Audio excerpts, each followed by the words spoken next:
Temos a necessidade de entender, Senhor, as profecias. E com a ajuda do Teu Santo e Bom Espírito, nós podemos entendê-las. E elas possam ficar gravadas na nossa mente, para que nós possamos entender o grande ideal de Deus.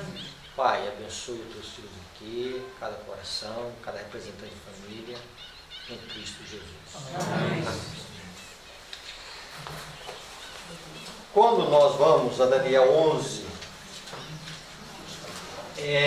veja bem o que nós encontramos no dom profético. Logo, sérios conflitos surgirão entre as nações. Conflitos que não cessarão até que Jesus venha. Observe aqui que ela fala de conflito entre as nações. Eles não vão cessar. E eles vão aumentar até o fim. As guerras e rumores de guerra, as destruições pelo fogo e inundações, dizem claramente que o tempo de angústia, que aumentará até o fim, está às portas. O mundo está insuflado pelo espírito de guerra. Amanhã nós vamos falar um pouquinho sobre isso. As profecias do capítulo 11 de Daniel já alcançaram quase o seu final de cumprimento. Então nós vamos ver aqui parte da profecia de Daniel 11. É uma guerra do rei do norte com o rei do sul. E nós vamos ver algumas coisas dentro desse conflito. Mas, para que nós possamos entender esse conflito, nós precisamos entender a importância do estudo. E a importância do estudo nós estamos na parte final da profecia. O Senhor está retirando da terra suas restrições. E breve haverá morte e destruição, crescente criminalidade, e cruéis e maus intentos contra os ricos, os quais se exaltaram contra os pobres. Então ela diz que vai haver um conflito muito acentuado no aspecto econômico. Pobres contra os ricos. Os que estão sem a proteção de Deus não encontrarão segurança em lugar nenhum, nem posição alguma. Os agentes humanos estão se preparando e usando sua faculdade inventiva para fazer funcionar o mais poderoso aparelhamento para ferir e matar. Está na Bíblia isso, eu já li. Então veja bem, existem alguns brinquedinhos de guerra que eles estão contidos pelos ventos, pelo poder do Espírito Santo. Mas à medida em que a profecia vai se estendendo, esses aparelhos de ferir e matar vão ser usados. Não é bom nem pensar como é que vai ser o desfecho final. Dentro desse contexto, é sempre bom nós entendermos a profecia. Não vai falar uma tempestade. Dentro desse conceito, os livros de Daniel e Apocalipse são um. Então, algumas ferramentas para nós entendermos Daniel, nós temos que entender Apocalipse. E um complementa o outro. Um é o livro selado e o outro é o livro aberto. Dois livros. Um complemento. A importância de entender Daniel e a importância de entender o Apocalipse. Hoje nós vimos pela manhã a relação, além do juízo, como a gente vê essa relação. Daniel viu o início do juízo investigativo e quando nós encontramos no Apocalipse, nós vimos o final do juízo investigativo. Então, dentro desse conceito, nós precisamos entender Daniel 11 também. Quando se fala do capítulo 11 de Daniel, nós temos eventos históricos, nós temos eventos históricos e futuros. Quer dizer, a história vai se repetir. Não é a mesma profecia. Como? Vamos explicar isso aqui. 1260 anos. Nós nunca teremos mais um período de 1260 anos. Mas nós teremos um período de perseguição, como houve no período dos 1260 anos. Só para nós entendermos. Então, são eventos históricos que estão em Daniel 11, mas que vai se repetir nos nossos dias. E nós temos eventos futuros. Quando se fala de eventos futuros, nós vamos concentrar o nosso estudo aqui em Daniel 11 e nos versos 40 a 45. Quando nós encontramos a parte histórica, vai dos versos 1 ao verso 29. Os históricos e futuros nós encontramos dos versos 30 a 39. A Igreja Adventista, ela é quase unânime, vamos dizer assim, entender a parte histórica. Algumas divergências que nós temos em algumas aplicações aqui, mas nós vamos ver a posição, vamos dizer assim, quase oficial da Igreja Adventista, né? Onde a maioria dos teólogos tem acrescentado alguns detalhes. A primeira coisa que nós precisamos entender aqui no livro de Daniel, nós vamos pedir alguém que leia para nós Daniel 8,17. Tem que ler Daniel 8,17? Tá? Vera, você lê Daniel 11,35 e 11,35. Tem mais? Giovanni? Alda, lê para nós 11,40. Tem mais? A irmã? Lê para nós 12,4. E o último aí? Quem vai ler? 12,9.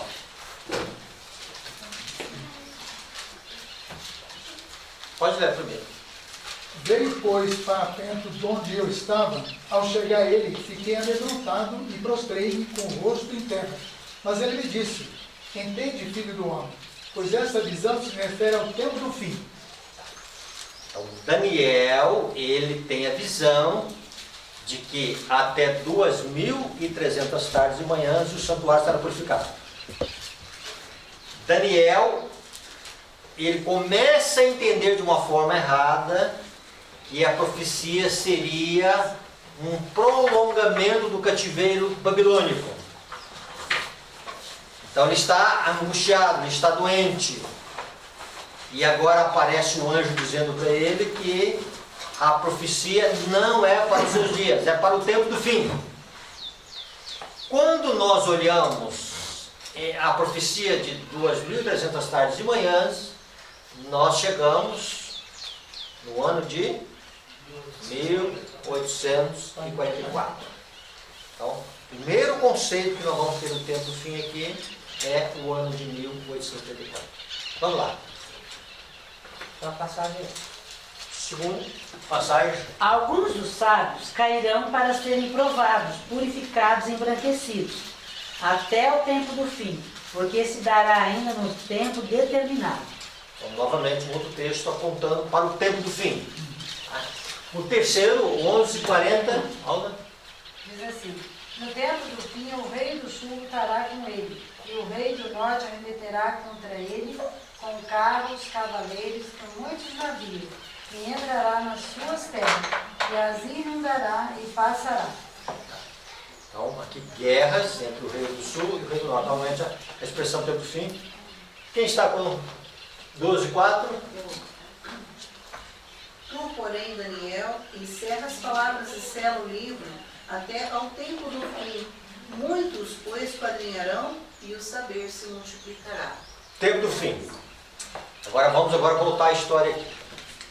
Quando se fala da segunda maior profecia em termos de tempo, dos 1.260 anos, que vai do ano 508 até o ano 1798, até esse período, e essa profecia também está em Daniel, capítulo 7, Até esse período, o livro de Daniel era um livro fechado. O que começa a acontecer depois de 1798? Há um despertamento para estudar Daniel 8,14. Até 2.300 tardes e manhãs o santuário purificado. Então, essa questão do saber se multiplicará, a ciência se multiplicará aqui, nesse verso aqui, ele é específico a esse período aqui. Ó. Nesse período aqui, o livro de Daniel, ele começa a ser um livro aberto, para que possamos chegar nesse período aqui.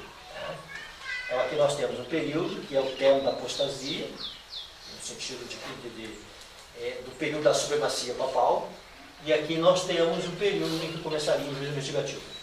Então, quando nós olhamos essas duas datas, elas são muito significativas para nós entendermos Daniel, capítulo 11, e a partir do verso 40 até o 45. Então, quando nós falamos assim, tempo do fim, o que é tempo do fim no livro de Daniel? Tá? É esse período aqui que tem o seu marco em 1798, que termina lá a profecia de um tempo, 2 tempos e metade de um tempo, ou 1260 anos, e a profecia de Daniel 8,14. Então, esse período aqui é um período em que o livro de Daniel ele é estudado, reestudado, e Deus dá luz para o seu povo, para que o seu povo possa entender a profecia de Daniel 8,14. A nossa origem como igreja, né, graças a Deus, também ela tem a ver com isso aqui, né, com essa luz que foi dada aqui, e daqui para cá começou o movimento do Adventismo, e 1863, oficialmente, Igreja Adventista. Deu para os irmãos entender? Ficou complicado? Tá? Tempo do fim. A partir de 1798. Então nós estamos no tempo do fim. Quando nós vamos agora ao texto bíblico? Agora vamos estudar Daniel 11:40. Vamos agora ao livro de Daniel, capítulo 11, do verso. O 12 não, acho que não foi lido, né? Não, o 12 não, pode ler. 12 não. Ele respondeu, vai, Daniel, porque estas palavras estão encerradas e seladas até o tempo do fim. Até o tempo do fim. Tá? E aí o que acontece? Depois desse período aqui, o livro de Daniel começa a ter a sua abertura. Então nós estamos no tempo do fim também. Tá? Nós estamos no fim. E podemos dizer que nós estamos nos últimos dias. Quem sabe um estudo que nós vamos estudar futuramente. Então vamos Daniel 11:40. Daniel 11:40. No tempo do fim. Então, vamos pensar no tempo do fim em 1798. O que acontece no tempo do fim? O general Berger foi preso. Tá? Não, prendeu. O general francês, Ele prendeu o ele vai lá, invade Roma e aprisiona o Papa, e mais tarde o Papa é morto. Fora disso, o que acontece de interessante? Então vejam bem aqui, capítulo 11, o verso 40, diz o texto: no tempo do fim, o rei do sul lutará com ele, e o rei do norte arremeterá contra ele com carros, cavaleiros e muitos navios, e entrará nas suas terras e as inundará e passará. Então, dentro desse período, nós vamos entender aqui a questão do reino ou rei do sul. Quando se fala do rei do sul, no livro de Isaías, capítulo 30 e o verso 6. O rei do sul é Roma. Tá. Daniel, capítulo, Isaías, capítulo 30 e os versos de 1 a 6. Quem poderia ler para nós? Alda, lê para nós.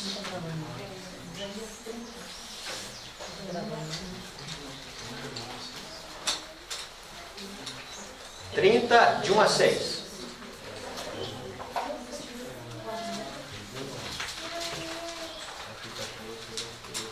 De 1 a 6? É. Ai dos filhos rebeldes, diz o Senhor, que executam planos, não procedem de mim, e fazem alianças sem a minha aprovação, para acrescentarem pecado sobre pecado. Descem ao Egito sem me consultar, buscando refúgio em Faraó, e abrigo à sombra do Egito. Mas o refúgio de Faraó se vos tornará em vergonha, e abrigo na sombra do Egito em confusão, porque os príncipes de Judá já estão em Zoan, e seus embaixadores já chegaram a Anás. Todos se envergonharão de um povo que nada lhe valerá. Não servirá nem de ajuda, nem de proveito, porém de vergonha e de próprio ódio. Tá, verso 6, está aí. Sentenças contra a besta do sul, através da terra da aflição e angústia, onde vem a leoa, o leão, a víbora e a serpente volante. Tá. Quem é o rei do sul? Roma. Egito. Então, o Egito é chamado aqui de besta do sul. Interessante, né? O rei do sul ataca quem? Rei do Norte, Roma. O rei do norte. Então vamos entender primeiro isso aqui, tá? O rei do sul, o Egito. Quando nós vamos em Apocalipse, capítulo 11, verso 7. O que está escrito lá?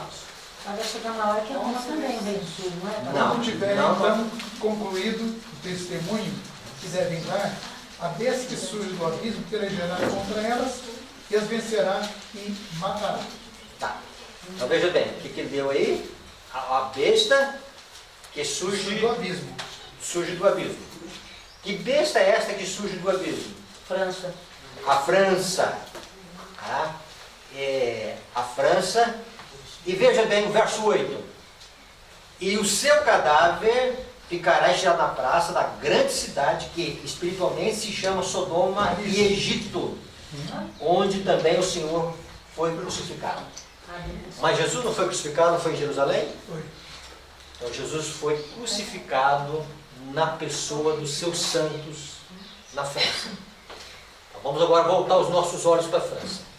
A França é chamada aqui de Egito. Egito e Sodoma. Vamos colocar só Egito aqui. Por que a França é chamada de Egito? Quando nós olhamos para a França, deixa eu ver aqui.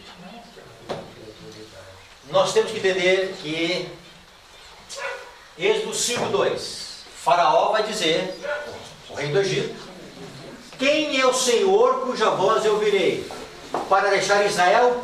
Não conheço o Senhor, nem tampouco deixarei ir a Israel. O Faraó, o Egito, ele, vamos dizer assim, não conhece Deus. Ateísmo. Isso é ateísmo. Quem é o Senhor? Eu não conheço a voz. Eu não conheço o Senhor. Nem tampouco sua voz. Quando Deus permite o seu povo ir para o Egito, todo pastor de ovelha era o quê? Uma abominação para os egípcios. Então, eles ficariam num lugar lá reservado, eles iriam crescer, iriam se multiplicar e eles sairiam do Egito.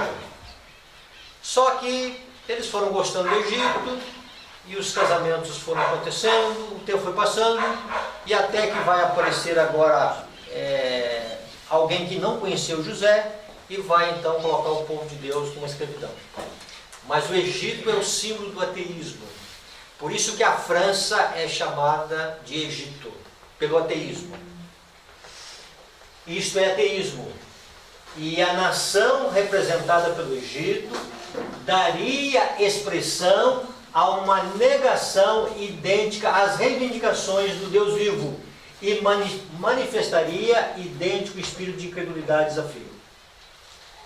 Do mesmo jeito que Faraó recusou ouvir a voz do Senhor, através de Moisés e de Arão, do mesmo jeito, o ateísmo na França resistiu a Deus. Olha o que nós encontramos aqui na Constituição da França. A irmã White comentando sobre a questão da Revolução Francesa. A França fica à parte da história universal como o único Estado que, por decreto da Assembleia Legislativa, declarou não haver Deus, e em cuja capital a população inteira e vasta maioria em toda parte, mulheres, assim como homens, dançaram e cantaram com alegria ao ouvirem a declaração. Imagine, você está no Jornal Nacional e lá tem uma notícia lá, olha, foi declarado na Constituição do Brasil, por exemplo, e Deus tem que ser banido da vida das pessoas. E que é proibido falar o nome de Deus. E a religião oficial do Estado é o ateísmo. Mais ou menos, só nessa forma entendemos isso. E o povo vai dizer, olha, aí está precisando. E aí vocês podem no livro do anticonflito, que eles vão pegar lá uma prostituta e vão fazer com que essa prostituta possa desfilar na Catedral de Notre Dame. A casa pegou fogo, parece que foi ano passado. Então, uma a deusa da razão. Ou seja, Estava nua. nada de religião, nada de Deus. Então, o rei do sul, o Egito, o que acontece em 1798? Não, para que o Estado quer religião? Para que essa interferência papal aqui? Então, o rei do sul, o Egito, a França, vai lá e aprisiona o líder máximo da Igreja Romana. Ficou claro isso? Vamos ver se a gente tem mais uma citação aqui. O culto à divindade foi abolido pela Assembleia Nacional. Bíblias eram recolhidas e publicamente queimadas com toda a manifestação do escárnio possível. A lei de Deus era calcada a pés. As instituições das Escrituras Sagradas abolidas. O dia de repouso semanal foi posto de lado e em seu lugar, cada 10º dia era dedicado a orgia e blasfêmia. Por que é chamado de Sodoma? Por causa disso seguinte. Né? O batismo e a comunhão foram proibidos. Dizem que a deusa da razão, depois de ser abraçada pelo presidente da Assembleia Nacional Constituinte, né, foi levada a um carro suntuoso e conduzida por entre vasta multidão à Catedral de Notre Dame para tomar o lugar de divindade. Ali foi ela erguida ao altar mor e recebeu a adoração de todos os presentes. Então, o que acontece? Né? Um culto a uma prostituta no lugar de Deus. Tá? Vamos entender um pouquinho o Rei do Norte? Alguém lê para nós Isaías 14, 13 e 14, versos 13 e 14. Tá? E um outro vai ler para nós 2 Tessalonicenses 2, 3, 4.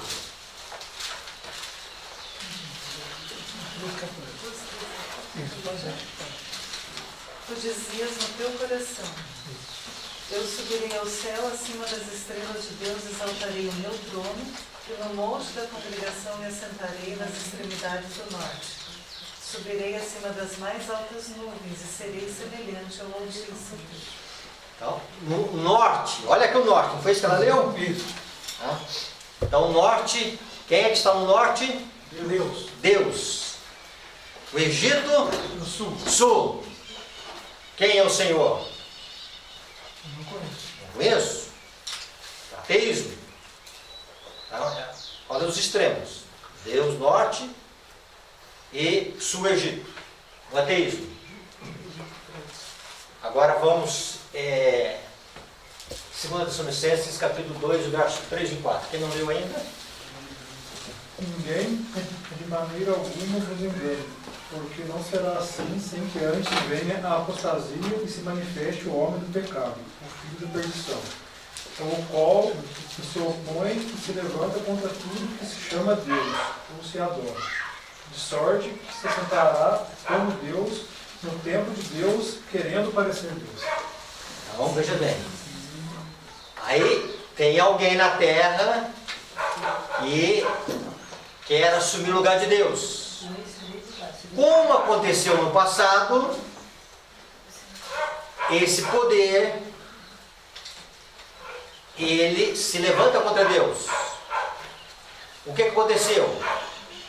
O Egito foi lá e atacou o rei do norte. Atacou aquele que é descrito no livro de Jeremias como vem do norte, Babilônia. Rei, o sistema de Babilônia. Quando se fala do rei do norte, esse rei do norte sofre ferido de morte, e assim que ele sofre ferido de morte, ele quer o quê? Revidar aquilo que aconteceu no passado. Então agora vamos entender alguma coisa ali que é muito significativa. Tá? Então, Deus, norte, Egito sul, um poder quer ficar no lugar de Deus. E esse poder quer ficar no lugar de Deus diz o seguinte: religião é importante, família é importante, as coisas de Deus é importante. Tá? As coisas de Deus são importantes. Deus tem que fazer parte. Desde que? Desde que você me adore. Desde que você reconheça que eu estou no lugar de Deus. Qual que é pior? O ateísmo ou alguém que quer o lugar de Deus? Os dois extremos são extremos que Satanás colocou no nosso mundo depois do pecado. Então o que acontece no verso 40? Olha o que acontece no verso 40. Daniel. Daniel 11:40. Diz lá: no tempo do fim, 1798, o rei do sul, a França, o Egito, o ateísmo, o que ele faz? Lutará com ele. Com quem? Com o rei do norte. Tá? E vence. É uma luta que venceu o rei do norte. Só que, veja bem, e o rei do norte arremeterá contra ele com carros, cavaleiros e com muitos navios, e entrará nas suas terras e as inundará e passará. Então veja bem, o que vai ter agora? Um revide. Alguém que sofre ferido de morte pelo ateísmo, pela França, tá? Não. Nós vamos agora revidar aquilo que aconteceu no mês passado. Se por um lado a Constituição da França dizia que Deus não é importante e que o culto a Deus foi abolido, agora nós vamos colocar que o culto a Deus tem que ser a norma e a prática de toda a Constituição do mundo. Interessante, irmãos, né? Quando a gente vê até no dinheiro, a gente vai para o dólar, lá está o nome de Deus, né? A gente vai para o Brasil, o nome de Deus está lá. Então, a religião é importante. Falar o nome de Deus é importante. Vamos falar um pouquinho de política, sem falar de política? 2018, nós vivemos uma cena que nos ajuda a entender um pouco essa guerra. Duas ideologias no Brasil. Uma dizendo o comunismo é importante, o aborto é importante, o homossexualismo é importante, e a outra ideologia dizendo a família é importante, a pátria é importante, Deus é importante, os valores são importantes. E nós fomos tentados a tomar posições. Irmãos, tudo isso tem engano de Satanás. Isso aí é para levar as pessoas a tomarem posturas. E eu vi muita gente por onde eu andei, não aqui mesmo, tomando briga, não, porque nós temos que defender um governante, que esse governante vai colocar a ordem do nosso país, vai colocar. E as pessoas brigavam, né?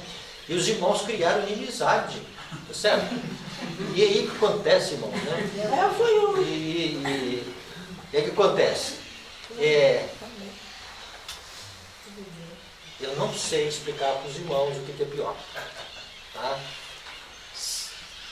Constantino foi o pior período da igreja em relação às perseguições que existiam no passado. As perseguições, morreram muitos cristãos, Era melhor que o tempo dele. mas foi o tempo melhor da igreja. No tempo que Constantino abraçou os cristãos, Quase destruiu a igreja. foi um arraso da igreja. Tá? Irmãos, não siga ideologia política. Não segura. Não siga. Tá? Tem uma guerra, e se você for fazer um estudo mais profundo no passado, Egito e Rei do Norte comem na mesma mesa. Está na Bíblia isso. Tem meu dinheiro. Tá? Comem na mesma mesa. Ah, uma pessoa comer do lado do outro na mesma mesa Esse é amigo. tem que ser amiguinhos. Tá? Então, Satanás, ele tem esses dois lados. Ele joga esses dois lados. Tá?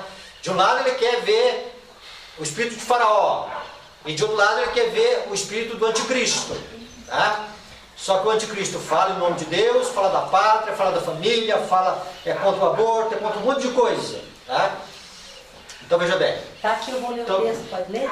Sim, pode ler. Tá? Os que comerem os seus manjares o destruirão.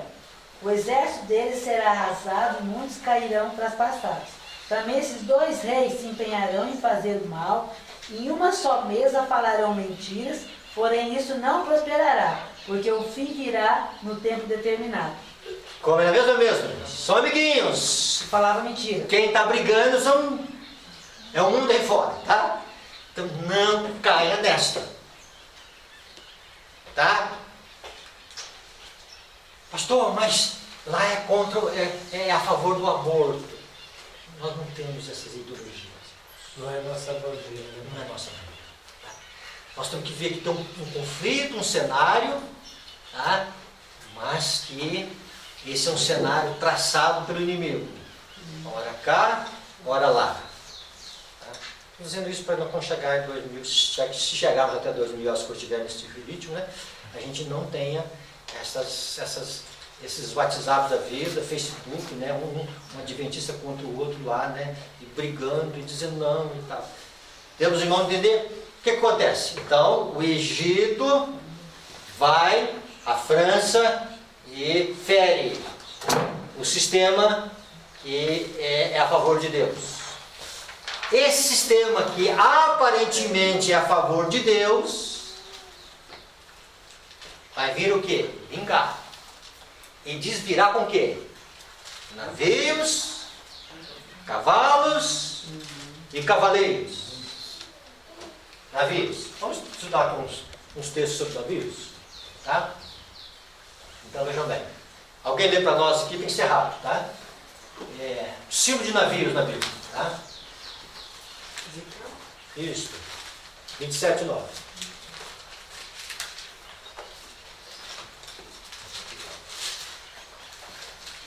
Os anciãos de Gebal e os seus sábios foram em ti os teus calafates. Todos os navios do mar e os marinheiros se acharam em ti, para trocar as tuas mercadorias. Então, o símbolo de navios no Antigo Testamento, em algum momento dá sentido de guerra, mas é mais o símbolo de transportar mercadorias. Em Apocalipse 18:3, que diz lá: os mercadores da terra se enriqueceram à custa sua luxúria. Apocalipse 18:12-13. Alguém pode ler que tem as mercadorias lá. E nessas mercadorias que é descrita lá, diz lá que escravos e até o quê? Almas humanas. Está dando lido? Já leu isso aqui? Sim. Tá? Apocalipse 18:3, tá?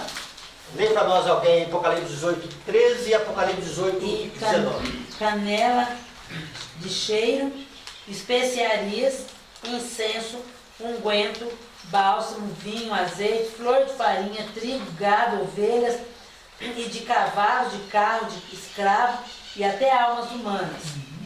O fruto, até o 13, 14? 12, Tá. 13. Ah, o 12. Não, Mercadoria veja bem. de ouro, de Pera aí. prata, Tá, então é isso aí, só isso aí. Então, escravo. Irmão, a gente vê esses escravos, né? Já comentamos isso aqui um pouquinho. A revista Veja dessa semana, parece que lançaram, não sei se foi sábado ou ontem, dizendo assim, o ser humano está se tornando cada vez menos inteligente. E o ser humano menos inteligente quer dizer um ser que pensa menos. E significa alguém que pensa por você. Controle da mente. Então, veja bem, cada dia nós temos uma geração dominada pela mídia. Para quem não entende essa palavra mídia, jornal, Facebook, WhatsApp, YouTube, jornal escrito, jornal falado e assim por diante. Nós não podemos ser meros refletores de pensamento dos outros. Nós temos que pensar. Quando se fala em almas, uma das maneiras mais visíveis de escravidão é quando as pessoas são chicotadas na igreja e a única coisa que elas ouvem é o chicote do pastor. E elas têm medo do inferno, da tortura, do tormento interno. Isso é pregado nas igrejas. Eu lembro quando eu estava pregando lá em São João do Manhuaçu, muitos evangélicos. Eu visitando esses evangélicos e algumas das vezes tentando, ali com a ajuda do Espírito Santo, fazer com que as pessoas não crescem mais no tormento eterno. E depois que algumas tinham alguma visão assim, que dava uma clareada, eu me lembro direitinho de algumas palavras que eu ouvi. Pastor, então tem graça em ver a Cristo. A escravidão. Por medo. Medo. É uma das maneiras pelas quais o ser humano ele está num período de escravidão, no medo. E a outra coisa, podemos dizer, que ele não pensa. Alguém pensa por ele. O líder fala, ele obedece. Então, dentro desse aspecto, irmãos, né? E aqui diz que os grandes homens da terra são possuidores de navios. Se você fizer um estudo aqui de Apocalipse 18, 19, 23.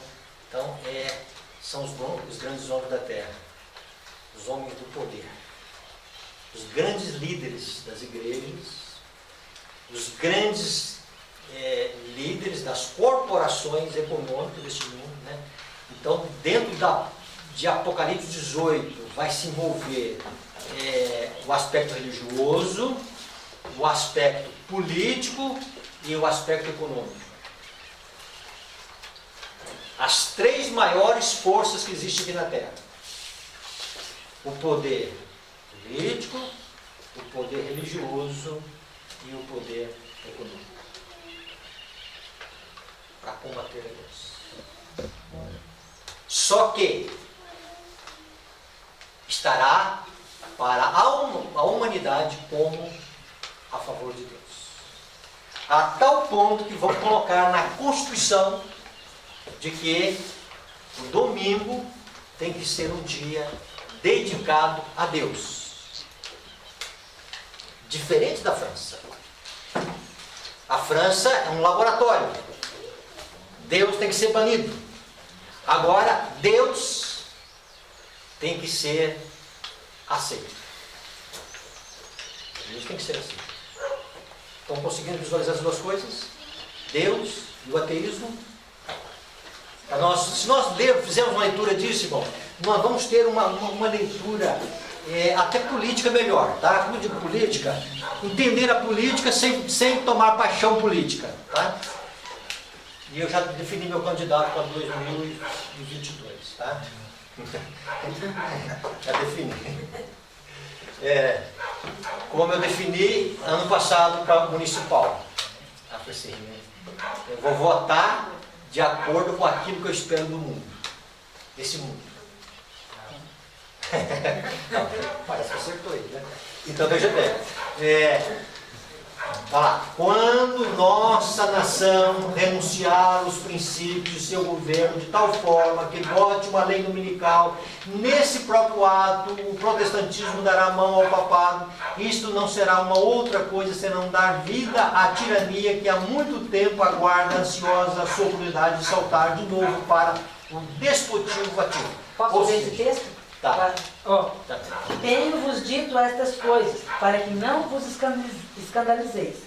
Eles vos expulsarão das sinagogas, mas vem a hora em que todo que vos matar julgará com isso tributar culto a Deus. Sim, correto. É isso mesmo, tá? Isso. Então, veja Vão bem. matar em nome de Deus. Tá. Então vamos entender isso aqui, irmãos. Tá? Então o rei do norte sofre ferido de morte. E o que vai acontecer agora? Passa-se o tempo e o rei do norte agora ele vem para revidar.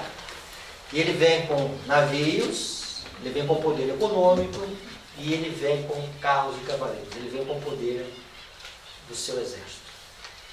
Esse exército é visto no livro de Joel como um exército numeroso e incontável.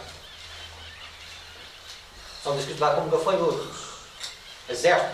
E esse exército, lá no livro de Joel, capítulo 2, vem de onde? Do norte. Do norte. Só para a gente entender isso. Estados Unidos. É, vem do norte. Vamos lá. Joel, capítulo 2, e o verso, só conferindo com vocês aqui, o verso 20. Mas o exército que vem do norte, eu o removerei para longe de vós. Quer dizer, do norte. Se colocou no lugar de Deus. Então, agora vamos entender uma outra coisa aqui. Tá? Deixa eu ver aqui.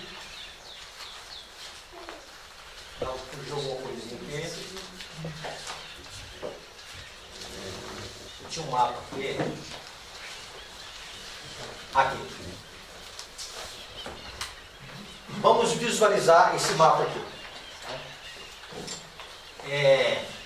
Aqui está o povo de Deus, Canaã, a terra prometida. Aqui está o Egito e aqui está o norte.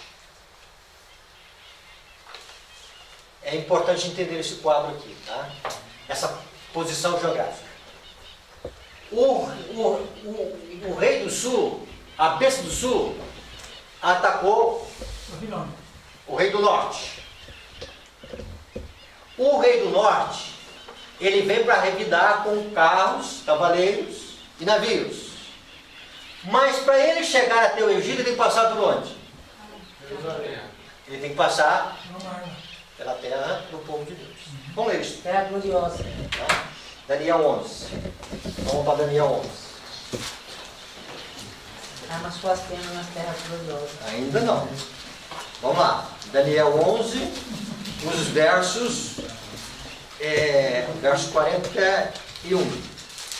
Entrará também na terra gloriosa. Tá? Na terra gloriosa. Então tem que passar a terra gloriosa. E aí ele vem com carros, cavaleiros e navios. E vem igual um trator. Furioso, para vingar. Para tirar do mundo esse conceito de ateísmo. Se você vê o que é a filosofia da esquerda, movimentos da esquerda no Brasil, tá? No mundo inteiro. Estou falando do Brasil porque a gente está aqui. Tá? Eles pregam um Estado sem Deus. E, então eles têm interesse como o homossexualismo cresça, o aborto cresça, o ateísmo cresça, o comunismo cresça. Que não presta, Cris. Não presta cresça. E aí o que acontece? Mas o rei do norte quer tirar isso do mundo. A esquerda vem caindo. Tá? Então, em algum momento você falar que é da esquerda hoje, dá ideia de que você, em algum lugar, não está bem, principalmente no cristão. Tá? E aí, cantando, não estou falando aqui de política, tá? Eu não tenho candidato. Não tenho candidato e não vou votar. Não vou falar isso aqui da Paulo. Então veja bem. Então o que acontece? Depois nós vamos chegar lá. Aí tem que passar a terra gloriosa. Esse é o empecilho. Porque tem um povo que não aceita nem o que está aqui, nem o que está lá. Na terra gloriosa, o ateísmo não serve. Alguém ficar no lugar de Deus não serve também. E qual que é pior? Todos dois. Será que tem pior? Não sei. Menos ruim, né? Então veja bem. Estão entendendo como é que a beleza da profecia? Então veja bem. Aí o povo de Deus é um obstáculo aqui. Porque o povo de Deus quer o quê? Que o Estado deixe uma liberdade de consciência. E o Rei do Norte, não. Religião tem que ser obrigatório. Deus tem que ser obrigatório na vida das pessoas. Do jeito deles. Tem que ser obrigatório. Todo sistema de impor sobre o outro é o sistema de Roma. Tá? E é diabólico. Pai não pode impor sobre o filho. Roma que age assim. O líder, o pastor de igreja, o pastor Jorge, não pode impor sobre a igreja. Se eu imponho alguma coisa, não é o sistema de Deus. O patrão não pode impor sobre o empregado. Pode colocar regras. Pode orientar. E dizer, ó, se não quer seguir essas regras, você vai embora. Pode dizer isso. Mas ele não pode anular a individualidade e a consciência das pessoas. Tá? Então, dentro disso aqui, irmãos, fica fácil nós entendermos. Aí tem a questão da terra gloriosa. Vamos continuar lendo. Dentro dessa questão, diz que, verso 41, entrará também na terra gloriosa e muitos sucumbirão. O que é isso? Morrer. Muitos cairão. Muitos tomarão. Muitos morrerão espiritualmente. Tá? E aí acontece. Sacudidura, talvez isso, né, pastor? Sim. Seria ceder os princípios do reino do norte? Sim, correto. Tá? E nós falamos aqui no último encontro, né? Aqui é uma decisão espontânea. Aqui é uma decisão obrigatória. Tá? Aqui eu reconheço que o Rei do Norte é o máximo. Não, ele é bom. Tá? Ele é maravilhoso. E aqui eu estou dizendo o seguinte: o Rei do Norte não é bom, mas eu não tenho força, eu não me preparei, eu não depositei inteira confiança na graça de Cristo. Então vou ceder para o lado dele por uma questão de sobrevivência, mesmo que seja pouco tempo. Então veja bem. Mas do seu poder escaparão estes: Edom, Moabe e as primícias do filho de Amon.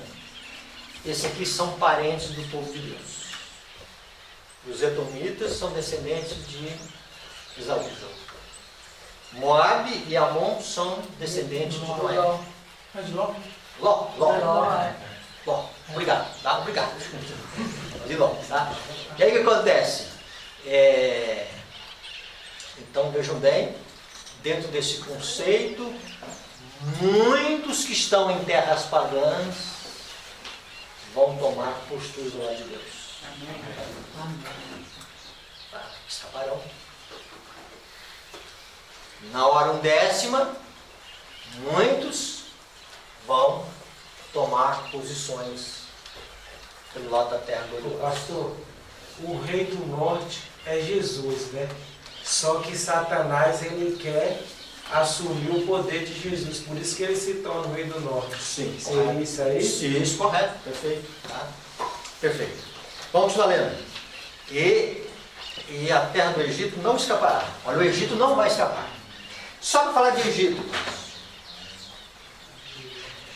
Agora vejam bem. Na hora do aperto, aonde nós vamos ser tentados a buscar refúgio? Isaías 30, 1-6. Cair nas mãos, ou melhor, buscar socorro do Egito. Por isso que Isaías está dizendo: o Egito não vai resolver o seu problema. Você não vai conseguir coisar. Mas a nossa tendência vai ser pender para o lado do Egito. Hoje em algum lugar, vamos voltar aqui, voltar a 2018. Muitos abominaram o Egito em 2018. No futuro, muitos vão querer o Egito. Eles não têm Deus. são ateus. Eles vão dar um grito. Mas que negócio deles? Né? A Constituição mudada aí, obrigando a gente a ter um culto agora a Deus, domingo, não queremos isso. Tá? Vamos prender por esse povo. Vamos buscar ajuda desse povo? Não vai resolver. Tá? Estão vindo com cavalos, estão vindo com cavaleiros, estão vindo com navios, estão vindo com mercadorias, os grandes nomes da terra. Você não pode comprar e vender. Eles têm as mercadorias, está na mão deles. E deixa o quadro. Dentro desse conceito, vamos continuar lendo. Apoderar-se-á dos tesouros de ouro e da prata e de todas as preciosas coisas do Egito. Os líbios e os etíopes o seguirão. E é no verso 44 que nós queremos terminar. Mas pelos rumores do Oriente e do Norte será perturbado e sairá com grande furor para destruir e exterminar a mundo. Armará suas tendas palacianas entre os mares contra o glorioso Monte Santo, mas chegará o seu fim e não haverá quem o socorra. Então, a peste virá do Oriente, China. Tá. Não tem nada a ver com China. Tá? Na profecia de Daniel 11, em toda a Bíblia, não existe China. Eu sei, mas aqui Não existe. Não existe China. Muito pelo contrário. Os dias estão vivendo o mês de outubro. Está dizendo para nós que essa China que muitos começaram a levantar como Potência, né? potência e deveres proféticos, Tá virando uma está crise. dizendo o seguinte, que essa vai virar em nada. Vai virar uma Tá? crise. Irmãos, a palavra de Deus diz que a nação que vai dominar tudo se chama Estados Unidos da América do Norte. Qualquer coisa que a gente invente sobre isso, nós estamos empregando invenção humana. Tá? Não tem nada a ver com isso. Não tem Turquia, não tem França aqui. Esse aqui, a França, foi só apenas um símbolo. A França foi só um símbolo do ateísmo. Foi uma coisa que Deus deixou para nós o seguinte, olha, aquilo que aconteceu, aquela nação, tá? Ela vai representar no futuro o ateísmo para nós entendermos a profecia de Daniel. Então, pastor, então eu queria entender isso aqui direito. Ó. Mas pelos rumores do Oriente, porque veio do Oriente os rumores, e do Norte será perturbado e sairá com grande furor para destruir e exterminar a muito. Tá. Porque o rumor começou lá, mas Vamos lá. o Norte assume Vamos lá, vamos agora a palavra de Deus explicar isso. Isso aqui é o lado mais interessante agora da profecia. É o que eu estudei, isso aqui eu achei. Então, vamos lá. Quando a gente vai para Daniel 9, selamento. Ezequiel 9. Ezequiel 9. Ezequiel? Ezequiel 9. É o selamento. Lá fala do selamento.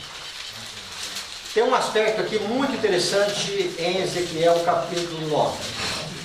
Só confirmando para vocês, capítulo 9. Diz, veja bem, verso 1 e verso 2. Então ouvi que gritavam em alta voz, dizendo, chegai-vos, vós executores da cidade, cada um com sua arma destruidora na mão. Eis que vinha o quê? 6 homens. 6 homens, a caminho da porta superior que olha para o norte. De onde que vem o norte? Estados Unidos. Quem são esses 6 homens? São executores, são anjos. Eles estão vindo de onde? Do Norte. Trono de Deus. Do trono de Deus. Para fazer o quê? Executar as ordens de Deus. Juízo. Mas antes deles executar a ordem de Deus, tem que fazer o quê? Selamento. Selamento. Para que não mate ele. Para que não mate. Então, a primeira coisa, nós temos que ter a ideia do norte, aqui, de onde está Deus. Tá? Rumores do norte. Então, o selamento já é um rumor do norte. O selamento é a última coisa que acontece na terra antes da porta da graça fechar. Recapitulando. Tá? O anjo de Apocalipse, capítulo 7, ele vem de onde? Do Oriente, da nascente do sol. É aqui mesmo, né? Então ele vem da nascente do sol. Quando nós vamos em Apocalipse, capítulo 16, na sexta praga, tá? Sexta praga, Apocalipse, capítulo 16.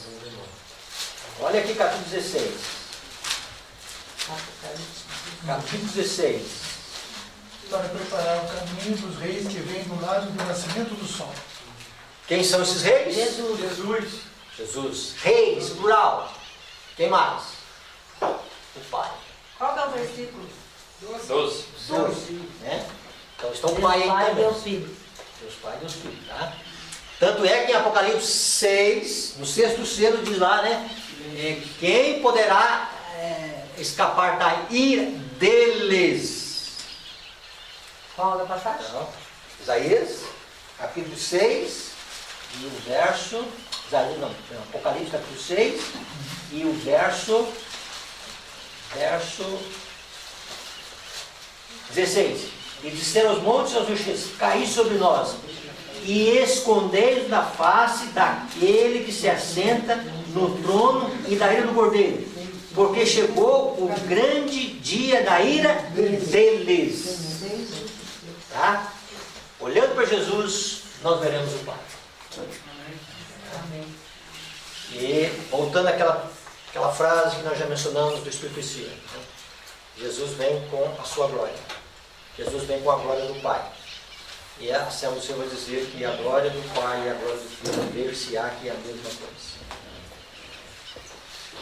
Dentro desse conceito, irmãos, esses rumores do Oriente e do Norte, e agora tem uma outra passagem que eu não tenho aqui, mas já mencionei em muitos estudos. Jesus, ele sai do norte, do Santíssimo, do Santuário Celestial. E ele assume o Oriente. E do Oriente ele chega até a Terra. Então essa é a rota de Cristo. Então já no momento decisivo aqui na Terra, o rei do norte, o rei terrestre, com os rumores do norte e do oriente, já agora os acontecimentos culminando com a volta de Cristo, as pragas caindo, o que eles vão fazer? Eles vão voltar agora a Daniel capítulo 11, para nós vermos esta descrição. Daniel 11 e o verso 44. Mas pelos rumores do oriente e do norte será perturbado, e sairá com grande o quê? Furor. Para destruir o quê? Para exterminar a muitos. Decreto de morte. Armará suas tendas palacianas entre os mares contra o quê? O glorioso Monte Santo. Qual que é esse Monte Santo que é visto na palavra de Deus? Como é que chama? Igreja Adventista. O Monte de Jerusalém, Monte Sião. Monte Sião. O Monte Sião é Apocalipse 14. Quem é que é? 144 mil que está lá. Então veja bem. Então agora, o povo de Deus, o glorioso Monte Santo, o povo de Deus, o remanescente, a sobra final, tá? Vai agora experimentar o furor do rei do norte terrestre. E o rei do norte terrestre, ele está agora perturbado porque os rumores do Oriente Volta de Jesus. e do Norte, a volta de Cristo. Então agora ele fará a sua última arremetida contra o Monte Santo. Os únicos que estão agora resistindo, o remanescente fiel e final de Deus aqui. Tá? O povo de Deus aqui que estará, e aí eles vão armar as suas tendas palestianas, né? E vão dizer: olha, agora é hora de atacar. Agora é a hora da ira. A hora da ira final. Em que verso nós estamos aqui então já? Passou em 44? Tá. Não, nós estamos no verso 40. Nós estamos vendo o verso 40 agora? Essa tenda poderia ser o decreto de morte ou o decreto de morte? Decreto de morte, que já é o decreto de morte. Né? Então eles querem colocar suas tendas, por exemplo, querem colocar o seu domínio aqui. E o que falta para colocar o seu domínio aqui? Tá? O Egito já foi conquistado, o Egito já não exerce nenhuma influência. Se entregou. Por incrível que pareça, irmão, quanto mais esse mundo vai avançar, mais esse mundo vai ter uma crença em Deus. Só que uma crença errada. Tá? Porque nós vamos falar um pouquinho sobre isso mesmo. Então, a única coisa que faltará então aqui para vencer é esse glorioso monte aqui. Tá? É o glorioso É uma monte. crença sem obediência, né, pastor? Isso mesmo. Então veja bem, é o 144 mil. Eles estão resistindo a armar suas tensas parecendo um palácio. Então, só isso que está faltando. Mas o que vai acontecer? E aí acontece. Mas chegará ao seu fim e não haverá quem o socorra. E aí o que acontece? Verso 1 do capítulo 12. Nesse tempo se levantará Miguel. Então, entendeu? Se levantará Miguel, o grande príncipe, o defensor dos filhos do teu povo. E haverá tempo de angústia como nunca houve, desde que houve nação, até aquele tempo. Mas naquele tempo salvará o teu povo. 144 mil. Todo aquele que for achado escrito no livro da vida. Muitos que dormem no pó da terra vão ressuscitar. Uns para a vida eterna, outros para a vergonha eterna. Aqui é a questão da ressurreição especial. Os que morreram na fé na mensagem do terceiro anjo. E daqueles que ajudaram a traspassar a Cristo. Espera aí, pastor, quer dizer isso? Tá? E aí veja bem. Então nesse período, quando as tendas palacianas estiverem contra o glorioso Monte Santo, e o rei do norte está agora assustado com os rumores que vêm do oriente e do norte, vêm lá de Deus, do santuário, já no momento próximo da vida de Cristo, né? Então o que vai acontecer, né? Vai chegar o fim do rei do norte, o falso rei, porque o rei verdadeiro está vindo. Amém. O impostor vai sair. Amém. Tá? E aí Deus vai dizer assim, Deus vai levantar Miguel para intervir pelo seu povo. Amém, Senhor. Tá. Deus, irmão, ter essa visão. Irmão, se você tiver essa visão de Bíblia aqui de hoje, você começa a ler o mundo que está acontecendo no mundo. Você começa a ouvir de política e você começa a colocar a profecia dentro da política. Você não tem paixão política. Você entende o panorama político. E você sabe que não é só uma briga de candidatos. É um grande conflito. É o grande conflito que está aí. É a guerra entre o bem e o mal. E que chegará ao fim dos nossos dias.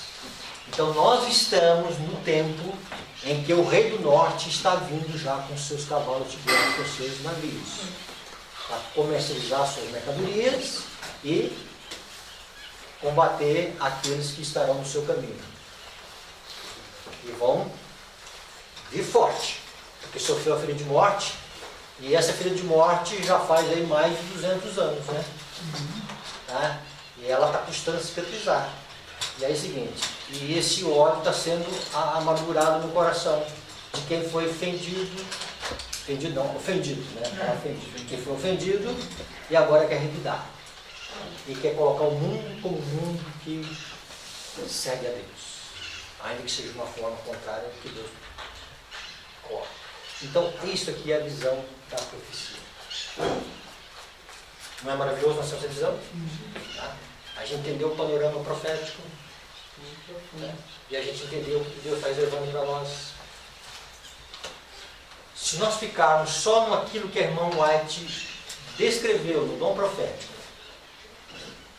e naquilo que está na palavra de Deus, nós não vamos inventar muitas coisas como alguns têm inventado no livro da profecia. A gente vê coisa bem diferente disso. Isso se encaixa perfeitamente com o Apocalipse. Se encaixa perfeitamente com o Apocalipse. E se encaixa perfeitamente com o contexto final. Então, quando a gente faz esse link do capítulo 12, com aquilo que acontece antes, a gente tem uma visão maior da profecia. Tá? Então é alguma coisa que está acontecendo e vai culminar com Miguel defendendo o seu povo. Que Deus abençoe, que Deus ajude e que nós tenhamos uma visão profética. Jesus, Ele é o grande vencedor. Amém. Ele é o Rei dos Reis e Ele é Senhor dos Senhores. Amém. E Ele vem como vencedor. E vem buscar os vencedores. Todos aqueles irmãos que se fizerem de Cristo a sua força. Não importa quão grande seja o exército do inimigo. Não importa. Não importa. Não importa se nós vamos sofrer algumas privações. Não importa. Mas pela graça de Cristo vamos vencer. Amém. Pelo sangue do Cordeiro. Pelo poder do Espírito Santo. Poderá ver que 144 mil aqui nessa sala, né, pastor? Quer fazer parte, E né? aquilo que está escrito em Apocalipse 17, versículo 14. Pelejarão eles contra o Cordeiro e o Cordeiro os vencerá. Pois é o Senhor dos Senhores e Rei dos Reis. Vencerão também os chamados eleitos e fiéis que se acham com ele. Se acham com Ele. Junto com ele. Se acham com Ele. Uma unidade. Tá? Isso é maravilhoso, esse dom profético, irmãos. Oremos. Vamos ajoelhar e agradecer a Deus por esse momento?